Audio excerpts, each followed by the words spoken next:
You've chosen the Democratic Action Party as your platform. Why? I've not chosen it. And I think at one point, maybe the Honorable Eugene Wamalwa will come out in the open and say this. We thought about this thing with him a long time ago because we knew the kind of politics that were being played in the Western region. We're not very mature politics, people focusing so much on personalities, and we knew that we need to change, we need to tack. From that part of the world, actually, he was the only cabinet secretary, he still is, and was the only regional commissioner. Great things that the president done for us, and we said now we cannot let our area, because both come from Transoya, go like that, and therefore had a big input in the formation of DAP Kenya.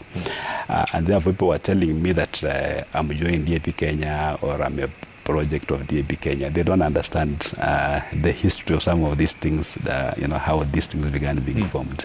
I was part and parcel of the vision that, and Kenya are going to see this. DAP-K is going to be a very big party, and it's going to play a very big role in the management of public affairs in this country, because the vision we have is very big. So it's not about me joining DAP. I'm home. But as a civil servant, of course, you cannot identify very actively with the activities of a political party. You can't be partisan. But now that I've left government, I'm free. I can actually promote DAP-K, and I'm very happy to be part and parcel of this. Because now the other party that has been running the affairs of basically Bungoma and Transoya. Look at what has happened. Look at what's happened between Bungoma and Transoya. It's a disaster. But they're not even ready to take responsibility for what has happened. Now they want to abandon the governor and say it was not us as the party. Yeah, it's the governors. But now when it comes to election, they're saying this is our party, elect us on this party. But when it comes to accountability, they run away from accountability. But what happened the other day, I think, is good with us. We are ready. Assume we had put all our eggs there. Where shall we be now? But we are good, and the party is growing. This is the party to watch. Yeah, you mentioned Western leaders are very petty sometimes. Yes. What you saw the other day at Bomas of Kenya. Yes. And now ANC leader Musalia Mudavadi fought Kenya leader Moses Wetangula.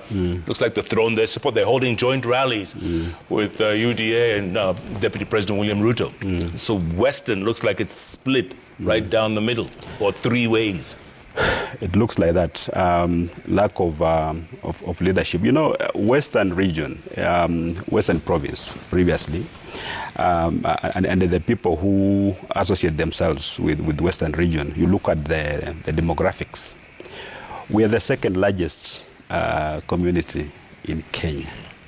But when serious issues of leadership are being discussed, we are not on the table. Even when we are on that table, we're just pedestrian. We don't contribute anything much. And our people have lacked direction. There's such a big community which should be playing a significant role in the leadership of this country. But we've got people who are self-serving. They look at their immediate interests. In 2-3 years, where shall I be? About themselves. But you go home. The challenges of poverty there are just no setting. And the people who are responsible for this poverty now want to metamorphose, and now say they have moved into a different political formation. But they're the same characters. We know what they're going to do even when they're given leadership. But this time we won't let them. We are determined to provide leadership. Personally, I'm saying I'm going to pick up from where Michael Wamalwa left. We had Masinde Muliro, very charismatic leader. He brought many people to Transoya, gave them land, of course, to give land, and he was not a tribalist because people came from all over the place. He gave them land, and then of course Wamalwa Kajana came in, but he was not able to do much because he passed on, and from that time we've not had proper leadership that can hold even the community, the entire Western, together. I'm saying I'm going to pick up from where Masinde Muliro left because he brought land. We don't have title deeds now. 80% of land owners in Transoya, surprisingly, Jeff, they've got no title deeds. They've got no land ownership documents as we speak now. Because the leaders are not interested. People bought land using cooperatives, some through the settlement fund trust, others just bought land as form a small group and you buy land. But they've had challenges of getting title deeds. They can't get.